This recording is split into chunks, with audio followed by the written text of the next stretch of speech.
Okay, hi everyone. This video is going to be very different from what I thought I was going to do. This is not a study guide, but these are tips on exercising for researchers. And I'm not a doctor or a medical specialist, so I don't know what your body needs. So don't strain yourself, don't stretch beyond your limits, and be safe whenever you look at somebody else's exercise. Don't just assume if they are doing it, you can do it. You need to pay attention to your body and get help if you need help. But with that said, these are just certain things that I do while doing research.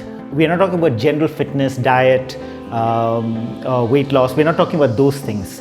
We're just talking about while you're doing research, how should you be managing your body? And what I do is I focus on 4 key areas. One is just the whole body, and that is getting the whole body moving. The other is focusing on giving a back a break or helping the back get a stretch, then focusing on the neck and focusing on the wrists. So these are the 4 things that I do. First thing, what I do is if I was reading something for a long time or if I was typing something and if I had a time to take a few minutes break, I would go for a walk. So and the walk doesn't need to be so long. We're not talking about going for a walk for 1 hour, 2 hours. It's just basically walk around here in your small area. You could be in the library, you could be in a small room, but just walk a bit. Just don't be stuck in your desk. Just walk a bit, even if it's little. And that's what we're trying to do. Just keep walking, and then come back to your desk if that's what you need. I try to make sure that I'm hitting at least 8,000 steps a day. Sometimes you may be taking only 5,000 steps.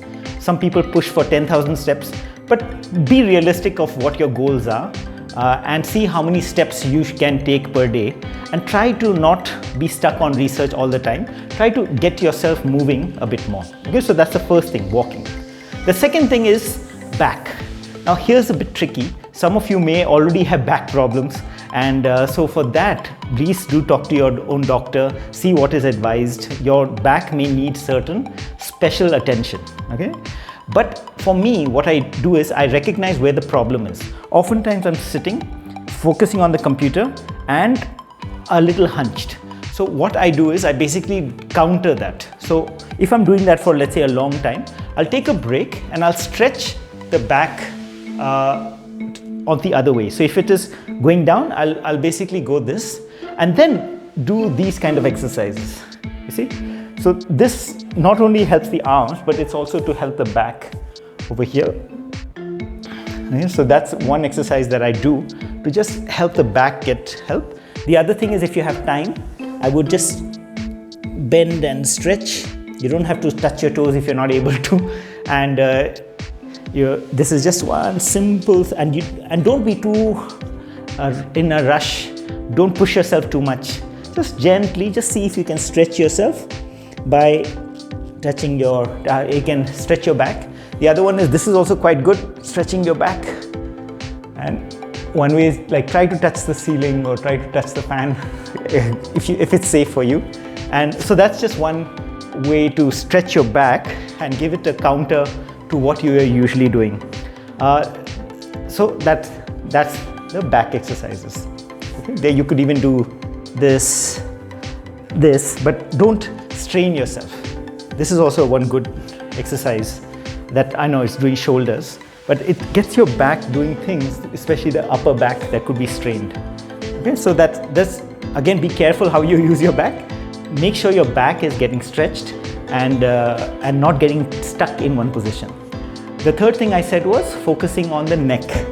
Again, for us who are reading and typing, a lot of time is going down. So we need to counter that by stretching our muscles so that it doesn't get locked in here. So again, what I do is a simple neck exercise like this.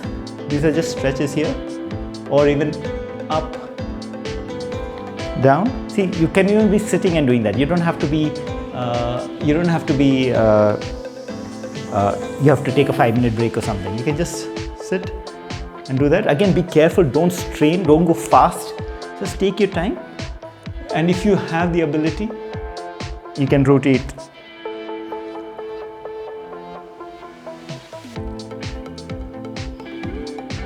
Okay, Okay, so that's just to give you this. Like I said, don't rush it, but take your time and do this and just stretch your neck so that you're getting help. And the last thing I said was wrists. This is just simply alternating. We do a lot of typing, and so that can be repetitive stress can be there. Try to make sure that your wrists are getting help. So this is what I generally do. I stretch against like that, so get wrists. I move them up and down, rotate. And this is not scientific or anything. This is just what makes me feel comfortable. This is the other thing that I do, just stretching this, not too much, but like that. And this is another good exercise for me. I just loosen it up, so it doesn't get locked in. It just is there. And this is just to make sure that I'm not doing the same thing without taking a break. So even resting is a good thing. But if I feel that this needs to stretch it alternatively.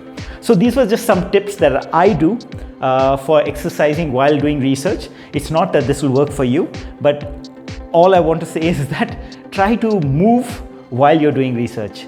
Like take breaks, but I know sometimes you're in the zone and you can't interrupt yourself, but even if it's just for a few seconds, just do a bit of a stretch, a shoulder stretch, or even if you're able to walk a bit, do that, or even for your wrists, just so that you cannot get locked into one position and your body becomes stiff.